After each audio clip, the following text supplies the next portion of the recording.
ọ̀rọ̀ di gbàsgbòs láàrin Fúnkẹ́ Akíndélé àti Tóyìn Abraham. Kí ló fẹ́ ṣẹlẹ̀ báyìí? ṣebí Yorùbá bọ̀ wọ́n ní àgbà kì í wà lọ́jà kí orí ọmọ tuntun ọwọ́ ni. Ìjà eléyìí tó ṣẹlẹ̀ láàrin Fúnkẹ́ Akíndélé, gbajúgbajà òṣèré àti òǹkọ̀tàn tíátà, àti akẹgbẹ́ rẹ̀ Tóyìn Abraham, ọmọ tí ń débi tí ó ti fẹ́ máa rú gọ́gọ́gọ́ báyìí. Wàhálà bẹ́lẹ̀ níbi ìpàgọ́ eré àgbéléwò tí Ìyábọ̀ Òjó gbé jáde níbi wọ́n ti ń ṣayẹyẹ rẹ̀. Báwo ló ṣe jẹ́? Ìkànnì Jígí Alára rèé, ìkànnì 24 tó fi kalẹ̀ sílùú Ìbàdàn nípínlẹ̀ Ọ̀yọ́. Ilé tí a ti ń kọ ìròyìn, tí a ti ń kà á gẹ́gẹ́ bí àkọọ́lẹ̀ ìtàn, níbi tí a ti ń gbóhùn sáfẹ́fẹ́ dàbí àṣà ilé, pẹ̀lú Ìmísí Odùduwà mọ́ ní gbogbo ọ̀rọ̀ tó ń jáde lẹ́nu wa. Ìyábọ̀ Òjó níbi pìrìmíà eré àgbéléwò tó gbé jáde, ohun ìjà ti bẹ́lẹ̀ láàrin Tóyìn Abraham àti Fúnkẹ́ Akíndélé. Gbogbo ẹ̀yin olólùfẹ́ wa, a kí yín fún bẹ́ẹ̀ ṣe máa ń tẹ̀lé wa ní gbogbo ìgbà. Kí ló wá ṣẹlẹ̀ láàrin Fúnkẹ́ Akíndélé àti Tóyìn Abraham níbi àpéjọ pírímíà eré tí Ìyábọ̀ Òjó tó ṣe àgbékalẹ̀ rẹ̀? tó bí Yorùbá bọ̀ wọ́n ní ẹni tá bá bá jà òun là máa ń mọ̀, ẹni tí ò bá tán ẹnìkan ò mọ̀. ṣebí Fúnkẹ́ Akíndélé àti Ìyábọ̀ Òjó ni wọ́n jọ jókòó lórí àga ìjókòó tí wọ́n sì jọ gbé tábìlì kan náà síwájú.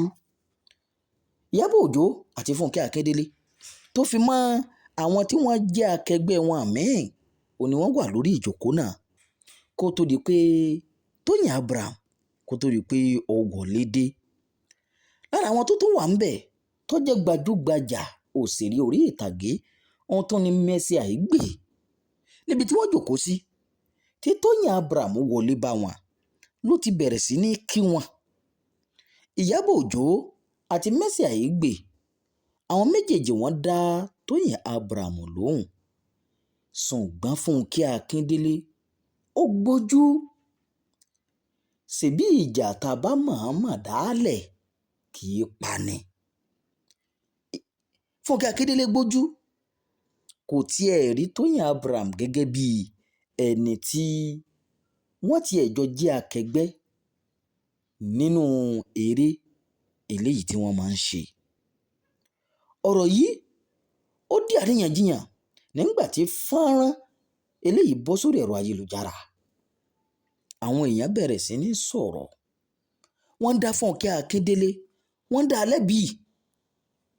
Wọ́n ní ìjà tó bá ti débi ẹ̀sín a kì í bínú mọ́. tó bá jẹ́ pé ìjà kan ní pàtó ló bá wà láàrin òun àti Tóyìn Abraham, kò bá mọ́ yẹ̀yẹ́ rẹ̀ ní gbangba ta, torí pé Tóyìn Abraham pẹ̀lú ìbànújẹ́ àti àìfúnni ní òwò ẹni ló fi kúrò láàrin wọn níbi tí Fúnkẹ́ Akíndélé, Ìyábọ̀ Òjó, Mercy Aigbe àtàwọn míì jókòó sí. ó kúrò ń bẹ̀ ní tìọ̀. Bẹ́ẹ̀ làwọn kan ń sọ pé bó ṣe yẹ kí Fúnkẹ́ Akíndélé ó ṣe nù, nítorí kì í ṣẹgbẹ́ rẹ̀. tá a bá ń sọ̀rọ̀ nípa kíkópa nínú eré tíátà, ẹ gbọ́ kí lèròǹgbà àtìyẹn náà.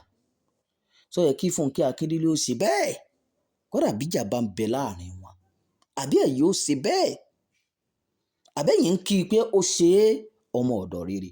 ẹ mọ̀ fèròǹgbà yín sábàlá àríwísí. ìkànnì Jígí Alára, ìkànnì 24, èyí ó wà nílùú Ìbàdàn nípínlẹ̀ Ọ̀yọ́. orúkọ mi ò yí padà, Imam Abdulwaheed òun náà lórúkọ tèmi jẹ́ o. ó dìgbà kan náà.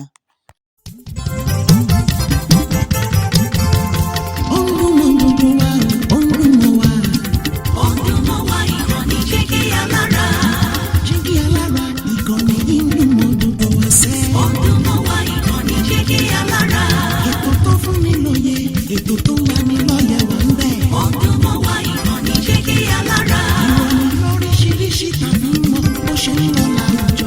Ó dùn mọ́ wa ìkànnì Jígí Alára. Ìkànnì Jígí, Jígí, Jígí Alára.